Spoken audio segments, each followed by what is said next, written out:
பாஜக இருக்க ஒருத்தர் தான் சிஎம் ஆக்கணும்னு சொல்லிட்டு அவங்க சொல்லும் போது இவங்க எதிர்த்து வந்து நீதிமன்றத்துக்கு போகிறாங்க. அங்கே என்ன ஆச்சுன்னா, அதே மாதிரி உச்சநீதிமன்றம் என்ன சொல்லி அனுப்பிச்சிச்சு அப்படின்னா, இது ஆளுநர் முடிவெடுக்க வேண்டிய விஷயம் இல்லை. ஏன்னா வந்து அந்த சமயத்தில் பாஜக சிவசேனா அந்த கூட்டணி உடஞ்சதுக்கு முக்கிய காரணமாக இருந்தது பாஜக தரப்பில் ஒருத்தர் சிஎம் ஆக்கணும்னு சொல்லிட்டு ஆளுநர் முடிவு எடுத்துட்டாரு. இந்த முடிவை எதிர்த்து வந்து சிவசேனா, காங்கிரஸ், தேசியவாத காங்கிரஸ் இவங்க 3 பேர் வந்துட்டு உச்சநீதிமன்றம் போகிறாங்க.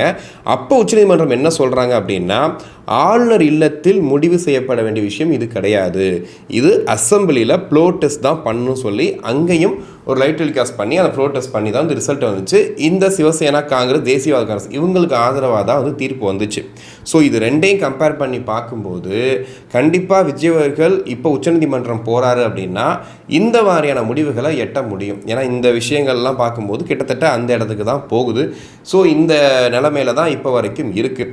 ஸோ இந்த நேரத்தில் திமுக அதிமுக கூட்டணி அப்படிங்கிறது நேற்று இரவுலேருந்து பற்றிக்கிட்டு போயிட்டுருக்கு. ஏன்னா வேறு வழியே இல்லை, என்ன பண்ணலாம் அப்படின்னு யோசிக்கும் போது திமுக அதிமுக கூட்டணி வச்சுக்கலாமே அப்படின்னு பார்த்தா அங்கே நம்பர்ஸ் இடிக்குது. இப்போ திமுக தனியாகவும் அதிமுக தனியாகவும் பார்த்தீங்கன்னா அவங்க 2 பேரும் சேரும்போது அந்த 118 நம்பருக்குள்ளே வரவே வாய்ப்பே கிடையாது. அப்போ கூட்டணி கட்சிகளை சில பேரை சேர்க்கணும். சரி, அப்படி கூட்டணி கட்சிகளை சேர்க்குறீங்கன்னு வச்சுக்கோங்களேன். இப்போ விசிகா, சிபிஎம், சிபிஐ இவங்கெல்லாம் உள்ளே வந்துட்டாங்க, தேமுதிக உள்ளே வந்துருச்சு. இன்னொரு பக்கம் பார்த்தா இந்த பக்கம் வந்து பிஜேபின்னு ஒரு கட்சி இருக்குது, இன்னொரு பக்கம் வந்துட்டு பாமகன்னு இருக்குது.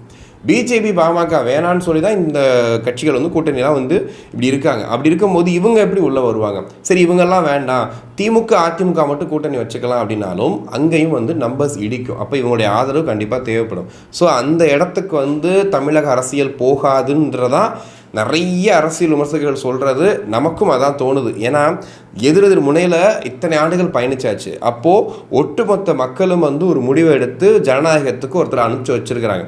அப்போது அவர் ஒரு சிங்கிள் மெஜாரிட்டி இவ்வளோ வந்திருக்கிறார், இவ்வளோ தூரம் வந்துட்டு வாக்குகள் வாங்கியிருக்காரு. இவரை கீழே தள்ளுறதுக்காக இவங்க 2 பேரும் ஒன்றா சேர்ந்துட்டாங்கன்றது வரலாற்றில் ஒரு பெரிய பிழையாக மாறிடும். அதுவும் இல்லாமல் திமுக அதிமுகன்ற இந்த எதிரெதிர் அரசியல் இருக்கு இல்லையா, இந்த 2 அரசியல் மட்டும்தான் பெரிய அரசியல். அதாவது தமிழகத்தை பொறுத்த வரைக்கும் இந்த 2 போல் தான் பெரிய அரசியலாக இருந்துச்சு. இந்த விஷயம் மாறுச்சு அப்படின்னா இதுக்கு பேசாமல் பாஜகவே உள்ளே வந்துடலாமேன்னு சொல்லி அவங்களே அனுபவிச்ச மாதிரி ஒரு சுச்சுவேஷனை உருவாக்கிறோம். இதை தாண்டி பார்த்தீங்கன்னா நேற்று நைட் வந்து ரெசார்ட் அரசியல் வந்துட்டு தமிழ்நாட்டில் திரும்பவும் வந்திருக்கு. கூவத்தூர் பார்த்தோம் இல்லையா, அது மாதிரி இன்றைக்கி பனையூர் அலுவலகத்தில் ஃபுல்லாக வந்துட்டு தாவேகா எம்எல்ஏக்கள் தங்க வைக்கப்பட்டிருக்காங்க. அங்கே வந்து மீட்டிங்ஸ் போயிட்டே இருக்குது.